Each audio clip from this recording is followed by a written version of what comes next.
Hi, ഞാൻ Saad.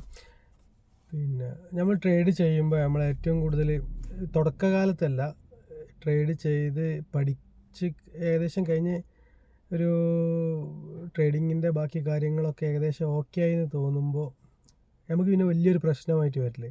നമുക്ക് നല്ലൊരു എൻട്രി കിട്ടും, നല്ല സ്ട്രാറ്റജി ഉണ്ടാവും, പിന്നെ റിസ്ക് എല്ലാ സാധനവും ഉണ്ടാവും. പക്ഷേ നമുക്കൊരു പ്രശ്നമായിട്ട് വരില്ലേ, അതിലൊരു സക്സസ്സൊക്കെ എത്താതെ നമ്മൾ വൈപ്പാവാൻ ചാൻസ് ഇതിന് കാരണമായി വരുന്ന ഒരു കാര്യമാണ് ട്രേഡിങ് സൈക്കോളജി. അത് എങ്ങനെയാണെന്ന് വെച്ച് കഴിഞ്ഞാൽ അതിനെങ്ങനെ മറികടക്കാമെന്ന്. ഇപ്പോൾ നമ്മൾ ഒരു പാറ്റേൺ അനുസരിച്ച് ട്രേഡ് ചെയ്ത് അങ്ങനെ പോവുമായിരിക്കും. ഇപ്പോൾ ഒരു 10 ട്രേഡോ 20 ട്രേഡോ ഒക്കെ ഒരു പാറ്റേൺ അനുസരിച്ച് നമുക്കൊരു നല്ലൊരു എൻട്രി ഉണ്ടാവും, ഒരു എൻട്രി പോയിൻ്റ് ഉണ്ടാവും, സ്ട്രാറ്റജി ഉണ്ടാവും. ഇതൊക്കെ വെച്ചിട്ട് നമ്മൾ ട്രേഡ് എടുത്ത് ഇങ്ങനെ പോയിക്കാം.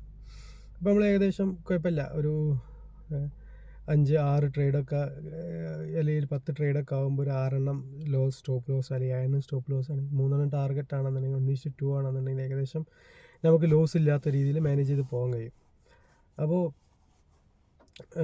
ഇതിനെ നമുക്ക് പേപ്പിക്കല് ഇത് ഈ ഒരു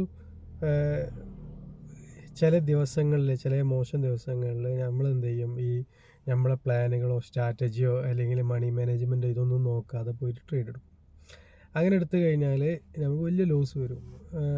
അപ്പോൾ പിന്നൊക്കെ എനിക്ക് എൻ്റെ കാര്യത്തിലൊക്കെ എനിക്ക് ട്രേഡിങ് ചെയ്ത് സ്ട്രാറ്റജി ഒക്കെയാണ്, അതിനെ പറ്റിയുള്ള മറ്റുള്ള കാര്യങ്ങളൊക്കെ ഞാൻ ഓക്കെയാണ്. അതൊക്കെ ഞാൻ പ്രാക്ടീസ് ചെയ്ത് ക്ലിയർ ആക്കിയിട്ട് തരുന്നുണ്ട്. പക്ഷെ എൻ്റെ ഒരു സൈക്കോളജി പ്രശ്നമാണ് എൻ്റെ ലാസ്റ്റ്. ഇത് ഇപ്പോഴും ചില സമയങ്ങളിലൊക്കെ പറ്റണ ഒരു അബദ്ധമാണ് ഈ സൈക്കോളജീൻ്റെ വിഷയം. എന്ന് വെച്ച് കഴിഞ്ഞാൽ ആവശ്യമില്ലാത്ത ഇതനുസരിച്ച് ഞാൻ എൻ്റെ റൂൾസുകളൊന്നും ഫോളോ ചെയ്യാതെ ചില ട്രേഡുകൾ എടുക്കും. അതിൽ ചിലപ്പോൾ ലോസ് വരും, ചിലപ്പോൾ അത് ലോസ് അല്ലേക്കാരം പ്രോഫിറ്റ് ആവേണ്ട ട്രേഡായിരിക്കും. പക്ഷേ ഞാനത് എൻട്രി ചെയ്തിക്കാണ്ട് അതിൻ്റെ പ്രൈസ് ഞാൻ ഉദ്ദേശിച്ചിടത്തുനിന്ന് താഴത്തേക്ക് വരുമ്പോൾ എനിക്ക് ടെൻഷന് ഭയമൊക്കെ വന്നാണ് ഞാൻ കട്ട് ചെയ്യും. അപ്പോൾ ചിലപ്പോൾ അത് ലോസിലായിരിക്കും കട്ട് ചെയ്യേണ്ടത്. അതേ സമയത്ത് ഞാനത് മാനേജ് കട്ട് ചെയ്യണില്ല, അതിന് സ്റ്റോപ്പ് ലോസും ടാർഗറ്റും വെച്ച് ഇരുന്നൊക്കെയാണെങ്കിൽ ചിലപ്പോൾ ടാർഗറ്റ് അടിക്കും. പക്ഷേ എൻ്റെ റൂൾസ് കറക്റ്റ് അല്ലാത്തൊരു ട്രേഡ് എടുത്തതിൻ്റെ പേരിൽ അത് ചിലപ്പോൾ ഞാൻ ചിന്തിച്ചത് ചിലപ്പോൾ കറക്റ്റ് ആയിരിക്കും, അതിൻ്റെ മൂവ്മെൻ്റൊക്കെ കറക്റ്റ് ലെവലിലായിരിക്കും പോയിക്കണം. പക്ഷേ എൻ്റെ റൂൾസ് നോക്കാതെ, എൻ്റെ സ്ട്രാറ്റജി നോക്കാതെ ഞാൻ ട്രേഡ് എടുത്തതിൻ്റെ പേരിൽ എനിക്ക് പിന്നെ വരേണ്ട ഒരു ഭയമാണ്, എന്നെ സംബന്ധിച്ചിടത്തോളം ഒരു ഭയം വരും. അപ്പോൾ ഞാൻ കട്ട് ചെയ്യും. ആ കട്ട് ചെയ്യൽ എപ്പോൾ കട്ട് ചെയ്യുകയാണെങ്കിലും അത് ഒരു എന്താ പറയുക, ഒരു ഇതിൽ പ്രോഫിറ്റബിൾ ആകുമ്പോൾ അല്ല കട്ട് ചെയ്യൽ, ലോസിലേക്ക് വരുമ്പോഴാണ് കട്ട് ചെയ്യുക. എന്നാലോ അതൊരു കറക്റ്റ് സ്റ്റോപ്പ് ലോസ് വരെ വെയിറ്റ് ചെയ്യൂല. അപ്പോൾ അങ്ങനത്തെ ഒരു പ്രശ്നമാണ് ഇന്ന് ലാസ്റ്റ് സമയത്തൊക്കെ ഈ ട്രേഡിങ്ങിൽ അലർട്ട് ചെയ്യേണ്ട ഒരു വിഷയം. ഇപ്പം ഞാൻ അത് ഓവർകം ചെയ്തുകൊണ്ടിരിക്കുന്നുണ്ട്. ഇപ്പോൾ കുഴപ്പമില്ല. പക്ഷേ എപ്പോഴാണ് ഈ സൈക്കോളജി വിഷയമാകുമ്പോൾ നമ്മൾ പ്രാക്ടീസ് ചെയ്തും നമ്മൾ ഇതിനെക്കുറിച്ച് സംസാരിച്ചും കൂടുതൽ ഇതിനെക്കുറിച്ച് പഠിച്ചും മാത്രമേ നമുക്ക് ക്ലിയർ ചെയ്യാൻ പറ്റുള്ളൂ. നമുക്ക് അറിയണ വിഷയമാണ്, ഇതിൻ്റെ തെറ്റ് ഇതാണെന്ന് അറിഞ്ഞു കഴിഞ്ഞാലും നമ്മൾ ആ തെറ്റ് ചെയ്യാനുള്ള സാധ്യത ഉണ്ടാവും. കാരണം അങ്ങനെയാണ് ട്രേഡിങ്ങിൻ്റെ ഒരു രീതി. അപ്പോൾ നമ്മളത് പ്രാക്ടീസ് ചെയ്തും നമ്മളെ മനസ്സിനും പിന്നെ ഇതൊക്കെ നിയന്ത്രിച്ചും ഒക്കെ എന്ത് ചെയ്യേണ്ടി വരും, ക്ലിയർ ചെയ്യണം. അപ്പോൾ അതിന് റൂൾസുകൾ ഇപ്പോൾ ഞാൻ ഉപയോഗിക്കുന്ന റൂൾസ് ഓൾറെഡി ആദ്യം ഉണ്ട്.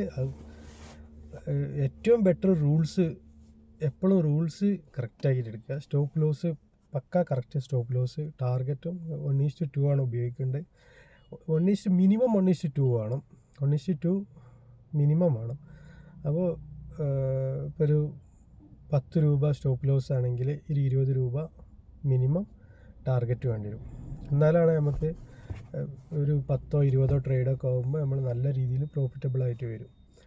പിന്നെ മണി മാനേജ്മെൻറ്റിൽ പിന്നെ നോക്കേണ്ടതെന്ന് വെച്ച് കഴിഞ്ഞാൽ നമ്മളെ ഫണ്ട് ഇപ്പോൾ 1,00,000 രൂപയാണ് ഒരാൾ ഉപയോഗിക്കണമെന്നുണ്ടെങ്കിൽ എന്ത് ചെയ്യേണ്ടി വരും, നമുക്ക് അതിലൊരു 2,000 രൂപേൻ്റെ മുകളിലൊന്നും ഒരു ട്രേഡിൽ നഷ്ടം വരാതിരിക്കാൻ ശ്രദ്ധിക്കുക. പിന്നെ നമ്മൾ കുറച്ച് അത് ശ്രദ്ധിക്കുക. അത് തുടക്കക്കാരും കുറച്ചൊന്ന് എക്സ്പീരിയൻസ് ആവണ വരെ ശ്രദ്ധിക്കുക. കുറച്ച് എക്സ്പീരിയൻസ് ആയിക്കഴിഞ്ഞാൽ വേണം വെച്ചാൽ അതൊക്കെ കുറച്ചൊക്കെ ഒന്ന് മാറ്റം വരുത്തിനു കുഴപ്പമൊന്നുമില്ല. കുറച്ച് കാരണം നമുക്ക് തെറ്റ് പിന്നെ എന്നെ സംബന്ധിച്ചിടത്തോളം എൻ്റെ ഒരു ഫാൾട്ട് വന്നു കഴിഞ്ഞാൽ പിന്നെ അത് തിരുത്താൻ കഴിയും. പക്ഷെ തുടക്കക്കാർക്ക് ചിലപ്പോൾ നല്ലൊരു സ്ട്രാറ്റജി ഉണ്ടാവില്ല, നല്ലൊരു എൻട്രി ഉണ്ടാവില്ല. അപ്പോൾ അവരെന്ത് ചെയ്യും, ഈ റിസ്ക് റിവാർഡൊന്നും മര്യാദയ്ക്ക് വെക്കാതെ ട്രേഡ് ചെയ്താണ് ലോസ് വന്നു കഴിഞ്ഞാൽ ഇനി തിരിച്ചു കയറാൻ നല്ല ബുദ്ധിമുട്ടായിട്ട് വരും.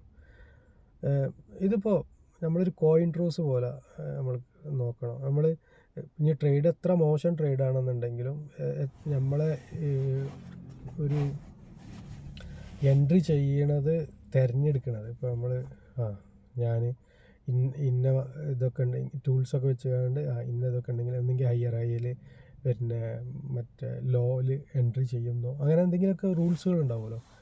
ഒരു സപ്പോർട്ട് ബ്രേക്ക് ചെയ്യുമ്പോൾ അതിനൊക്കെയുണ്ട് ഓരോ മെത്തേഡ് ഉണ്ടാവും. അതൊക്കെ പലർക്കും പല നിഫ്റ്റിനെ സ്റ്റോക്ക് മാർക്കറ്റിനെ സംബന്ധിച്ചിടത്തോളം എല്ലാ സമയത്തും ബൈ ചെയ്യണവരും സെല് ചെയ്യണവരും ഉണ്ട്. അപ്പോൾ എന്ന് വെച്ച് കഴിഞ്ഞാൽ ഞാൻ ഉപയോഗിക്കുന്ന സ്ട്രാറ്റജി മാത്രമാണ് ബെറ്റർ എന്നൊന്നുമില്ല. എല്ലാ സമയത്തും ബൈ ചെയ്യണവരും സെല് ചെയ്യണവരും എല്ലാ സമയത്തും പ്രോഫിറ്റ് ഉണ്ടാക്കണവരും ഉണ്ട്. പക്ഷെ നമ്മൾ കുറച്ച് കുറച്ചൊന്ന് സേഫായിട്ട് നിന്നിട്ട് ചെയ്യാവുമ്പോൾ പെട്ടെന്നുള്ള വൈപ്പ് ഔട്ട് ആവാതിരിക്കും. പെട്ടെന്ന് വൈപ്പ് ഔട്ട് ആകും. പക്ഷെ ഇത് ട്രേഡിങ് പഠിക്കുന്ന ആളുകളെ സംബന്ധിച്ചിടത്തോളം ഒരു 3-4 വൈപ്പ് ഔട്ട്, ഒരു 5 വൈപ്പ് ഔട്ടൊക്കെ പ്രതീക്ഷിക്കാം. 2-3 വർഷമൊക്കെ സ്ട്രഗിളും ചെയ്യേണ്ടി വരും.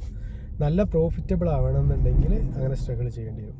അല്ലാതെ ഇപ്പോൾ സിങ് ട്രേഡോ അല്ലെങ്കിൽ ഇതൊക്കെ ചെയ്തുകൊണ്ട് തിരക്കേടില്ലാത്ത പോക്ക് എന്ന് വെച്ചാൽ വലിയ ഫണ്ടൊക്കെ ഉണ്ടെന്നുണ്ടെങ്കിൽ, ചെറിയ ഫണ്ട് വെച്ച് വലിയ പൈസ ഉണ്ടാക്കണമെന്നുണ്ടെങ്കിൽ കുറച്ച് സമയം എടുക്കും. അതേസമയത്ത് വലിയ ഫണ്ട് വെച്ചുകൊണ്ട് ഒരാളടുത്തൊരു 20-30 ലക്ഷം രൂപ ഉണ്ടെന്നുണ്ടെങ്കിൽ അത് വെച്ച് അയാളൊരു മിനിമം ഒരു 40,000 അല്ലെങ്കിൽ 30,000 ഒക്കെ രൂപ ഉണ്ടാക്കാൻ ലക്ഷ്യം വെക്കണമെന്നുള്ളതെന്നുണ്ടെങ്കിൽ അയാളൊരു സിങ് ട്രേഡോ അല്ലെങ്കിൽ അങ്ങനെയൊക്കെ ചെയ്ത് കഴിഞ്ഞാൽ അയാളെ സംബന്ധിച്ചിടത്തോളം ടെൻഷൻ ഫ്രീ ആയിരിക്കും. പിന്നെ അതൊക്കെ ഓക്കെ ആവും. അതൊന്നും അത്ര വലിയ റിസ്ക് ഇല്ല. പക്ഷേ ഇൻട്രാഡേ ട്രേഡാണ് ചെയ്യണമെന്നുണ്ടെങ്കിൽ അത് നന്നായിട്ട് പഠിക്കേണ്ടി വരും, നന്നായിട്ട് പ്രാക്ടീസ് ചെയ്യേണ്ടി വരും. ഇതൊരു പാഷനായിട്ട് കാണുന്ന ആളുകൾക്ക് മാത്രമാണ് ഈ ഫീൽഡിലേക്ക് ഈ ഒരു ഇതിലേക്ക് വരാൻ പാടുള്ളൂ. കാശ് പോയി കഴിഞ്ഞാൽ ടെൻഷൻ അടിച്ചിട്ട് കാര്യം ഉണ്ടാവില്ല. കാശ് പോവും, 2-3-4 പ്രാവശ്യം വൈപ്പാവും. അതിന് ശേഷം മാത്രമാണ് അതൊരു എന്താ പറയുക ഒരു സക്സസ്സൊക്കെ വരുള്ളൂ. അപ്പോൾ ഞാൻ പറഞ്ഞു വന്നത് എന്താണെന്ന് വെച്ച് കഴിഞ്ഞാൽ ട്രേഡ് ചെയ്യാൻ ഉദ്ദേശിക്കുമ്പോൾ ഫസ്റ്റ് നമുക്ക് വേണ്ടത് നല്ലൊരു സ്ട്രാറ്റജി. ആദ്യം മാർക്കറ്റിനെ കുറിച്ച് അറിയുക. ഇത് ജെനുവിനാണ്. ഇപ്പോൾ ഒരുപാട് ട്രേഡിങ് ആപ്പുകളും ട്രേഡിങ് കാര്യങ്ങളൊക്കെ പല ഇതിലുമുണ്ട്. പക്ഷെ അതിൽ ഒരുപാടെണ്ണം ജെനുവിനായ കാര്യങ്ങളല്ല. അപ്പോൾ നമ്മളിപ്പോൾ നിഫ്റ്റിയിൽ അല്ലെങ്കിൽ ബാങ്ക് നിഫ്റ്റിയിലോ എന്തെങ്കിലുമൊക്കെ ഇന്ത്യൻ സ്റ്റോക്ക് മാർക്കറ്റിൽ ചെയ്യുന്ന ട്രേഡൊക്കെ ജെനുവിനായിട്ടുള്ള ട്രേഡാണ്. നമുക്ക് നഷ്ടം വരും, ലാഭം വരും. പിന്നെ അതൊരു ജെനുവിൻ ട്രേഡാണ് എന്ന് വെച്ച് കഴിഞ്ഞാൽ അതിൻ്റെ ഉള്ളിലൊരു ഒരാളോ അല്ലെങ്കിൽ ഒരു എന്താ പറയുക അങ്ങനെ ഒരു വേറൊരു മാനിപ്പുലേറ്റ് ചെയ്യാൻ അങ്ങനെ പറ്റൂല. അങ്ങനെ ഒരാൾക്ക് ഇപ്പോൾ ഇവനിതാ ബൈ ചെയ്ത് കൂടാ അല്ലെങ്കിൽ ഇവർ ബൈ ചെയ്ത് കൂടാ അതുകൊണ്ട് ഇത് നഷ്ടത്തിൽ അങ്ങനെയുള്ള ഒരു ഇതൊന്നും ഇതിൻ്റെ പുറകിലില്ല, സ്റ്റോക്ക് മാർക്കറ്റിൻ്റെ പുറകിലില്ല. അപ്പോൾ നമ്മൾ എന്താ പറയുക ജെനുവിനായത് കാരണം ഫസ്റ്റ് നോക്കേണ്ടത് നമ്മൾ ചെയ്യുന്ന ട്രേഡ് ഇപ്പോൾ നിഫ്റ്റിയിൽ നിലവുമ്പോൾ ഓക്കെ അത് ജെനുവിനാണ്. പിന്നെ നോക്കേണ്ടത് നല്ലൊരു സ്ട്രാറ്റജി വേണം. അത് നമ്മൾ പ്രാക്ടീസ് ചെയ്യണം. ഏകദേശം ഒരു കുറേ കാലമൊക്കെ പേപ്പർ ട്രേഡ് ചെയ്ത് കണ്ട് അത് വർക്കാവുണ്ടാന്ന് നോക്കണം. അത് കഴിഞ്ഞ് കാണാൻ എന്തെങ്കിലും ചെറിയൊരു എമൗണ്ട് എന്ന് വെച്ച് കഴിഞ്ഞാൽ നമ്മളെ ഇമോഷണലി ബാധിക്കാത്തൊരു എമൗണ്ട് വെച്ചിട്ട് ട്രേഡ് ചെയ്ത് പഠിക്കണം. അങ്ങനെ പഠിച്ച് പിന്നെ ആ എമൗണ്ട് ഇങ്ങനെ കൂട്ടി കാണാൻ എന്ത് ചെയ്യണം, ട്രേഡ് ചെയ്ത് അത്യാവശ്യം പഠിക്കണം. ഒരു 50 ട്രേഡെങ്കിലും മിനിമം ചെയ്ത് നോക്കുക ചെറിയൊരു എമൗണ്ട് വെച്ചിട്ട്. ഓക്കെ പ്രോഫിറ്റബിൾ ആവണമെന്നുണ്ടെങ്കിൽ കുറച്ചും കൂടി ഒരു എമൗണ്ട് വലുതാക്കിയിട്ടൊന്ന് ചെയ്ത് നോക്കുക. അപ്പോൾ അങ്ങനെ മാറ്റങ്ങൾ വരുത്തി കൊണ്ടുവരുമ്പോൾ ഇമോഷണൽ കാര്യങ്ങളിലൊക്കെ കുറച്ച് ഇതാവും. പിന്നെ അത്ര സിമ്പിളാണ് ഈ വിഷയം ശരിക്കും. പക്ഷേ അത് നമ്മളൊരു പ്രാക്ടിക്കൽ ലെവലിലേക്ക് വരുമ്പോഴാണ് ഇതിൻ്റെ ഒരു ബുദ്ധിമുട്ട് മനസ്സിലാക്കുക. പറയുമ്പോൾ അത്ര സിമ്പിളായിട്ട് നമുക്ക് പറയാൻ കഴിയും. പിന്നെ ട്രെൻഡ് മനസ്സിലാക്കുക. ട്രെൻഡിലാണ് ട്രേഡ് എടുക്കണമെന്നുണ്ടെങ്കിൽ ഏതാണ് നിങ്ങൾ ഉപയോഗിക്കുന്ന സ്ട്രാറ്റജി. ഇപ്പോൾ എന്നെ സംബന്ധിച്ച് ഞാൻ ട്രെൻഡിലാണ് ട്രേഡ് എടുക്കൽ, അല്ലാതെ ട്രേഡ് എടുക്കലില്ല. അന്ന് ഓപ്ഷൻ ബൈ ചെയ്യുമ്പോൾ ഒരു പ്രശ്നം എന്താ വെച്ച് കഴിഞ്ഞാൽ ഇപ്പോൾ കൺസോൾട്ടേഷനൊക്കെ വന്നു കഴിഞ്ഞാൽ അതിൻ്റെ നല്ലൊരു മൂവ്മെൻറ്റ് കിട്ടില്ല. അപ്പോൾ ഓപ്ഷനിൽ നല്ലൊരു മൂവ്മെൻറ്റ് കിട്ടില്ല. കൺസോൾട്ടേഷൻ വന്നു കഴിഞ്ഞാൽ അതിൻ്റെ പ്രീമിയം അങ്ങനെ കുറഞ്ഞു പോകും.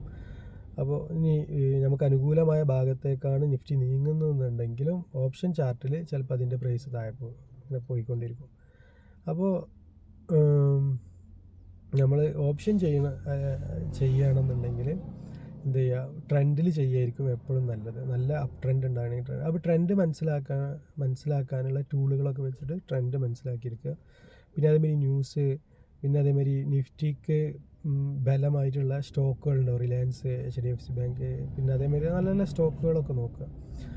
അപ്പോൾ ഈ സ്റ്റോക്കുകളൊക്കെ നല്ലൊരു പെർഫോമൻസ് ആണ് അന്ന് കാഴ്ചവെക്കണമെന്നുണ്ടെങ്കിൽ നിഫ്റ്റി ട്രെൻഡൊക്കെ ആവും. പിന്നെ RSI വെച്ചിട്ടൊക്കെ ട്രെൻഡ് മനസ്സിലാക്കാൻ പറ്റും. അപ്പോൾ അതിൻ്റെ ഒരു വീഡിയോ ഞാൻ കുറേ മുന്നേ, ഒരു വർഷം മുമ്പ് ഈ ചാനലിൽ ഇട്ടിട്ടുണ്ട്. അതൊക്കെ നോക്കിയിട്ട് എന്ത് ചെയ്യുക, ട്രെൻഡ് മനസ്സിലാക്കുക. പിന്നെ പ്രാക്ടീസ് ചെയ്യുക. എന്നിട്ട് എന്ത് ചെയ്യുക, ഇതൊരു പാഷനായിട്ട് എടുക്കുന്ന ആളുകൾക്ക് മാത്രം. ഞാൻ ഇങ്ങനെ പറയുമ്പോൾ ഒരു കാര്യം കൂടി പറയാം. ഒരു ജോലി ഇല്ലാത്തത്, അങ്ങനെയൊക്കെ എന്തെങ്കിലുമൊക്കെ ചെയ്യണം എന്നൊക്കെ വിചാരിച്ചുകൊണ്ട് ഒരു ജോലി ഇല്ലാത്ത ഒരാൾക്ക് നേരെ ഡയറക്റ്റായിട്ട് ഈ ട്രേഡിംഗ് ഒക്കെ വരാത്തതാണ് ഏറ്റവും നല്ലത്. കാരണം 2-3-4 വൈപ്പൗട്ടൊക്കെ നടക്കുമ്പോൾ ഈ ഒരു മേഖലയെ വെറുത്തു പോകും. അപ്പോൾ അത്യാവശ്യം ജോലി ഒക്കെ ഉള്ള ആളുകൾ എന്ത് ചെയ്യുക, ഫ്രീ ടൈമിൽ ഇതൊക്കെ പഠിച്ച് എന്ത് ചെയ്യുക. അപ്പോൾ ഇതൊരു പാഷനാണെങ്കിൽ, പാഷൻ പറയുമ്പോൾ നമുക്ക് ആ കാശ് നഷ്ടം വന്നു കഴിഞ്ഞാലും ഓക്കെ, ഞാനിത് പഠിക്കാനാണല്ലോ ഈ കാശ് ചിലവാക്കിയത് എന്നുള്ളൊരു തോന്നലിൽ എന്ത് ചെയ്യേണ്ടി വരും, അത് മറക്കേണ്ടി വരും. പിന്നെ ഈ പോയ പൈസ തിരിച്ചു പിടിക്കാനുള്ള ശ്രമം നടക്കരുത്. അതൊക്കെ റിവെഞ്ച് ട്രേഡിംഗ് ആണ്. അതൊക്കെ ഒരുപാട് ഇത് വരും. നമ്മളെ പാറ്റേൺ, നമ്മളെ സ്ട്രാറ്റജി, നമ്മളെ സൈക്കോളജി ഇത് വെച്ച് മാത്രം മുന്നോട്ട് പോവുക. പോയത് പോവും, പുതിയത് വരുമ്പോൾ വരും. കുറച്ച് കഴിയുമ്പോൾ എന്ത് ചെയ്യും, റൂട്ട് നമ്മളെ ട്രേഡ് ഇതൊക്കെ കറക്റ്റായിട്ട് വരും. അപ്പോൾ നമ്മൾ പ്രോഫിറ്റബിളായിട്ട് വരും. അപ്പോൾ ഓക്കെ, ഇനി ഇതേമാതിരി പിന്നൊരു വീഡിയോയിൽ കാണാം. ഇന്നിപ്പോൾ ഏതായാലും ട്രേഡില്ല, ശനിയാഴ്ചയാണ്. നാളെയും ട്രേഡില്ല, ഞായറാഴ്ച, മറ്റന്നാളാണ് ഇനിയിപ്പോൾ മാർക്കറ്റുള്ളൂ. അപ്പോൾ ഓക്കെ, പുതിയ വീഡിയോയിൽ കാണാം. Okay, good bye.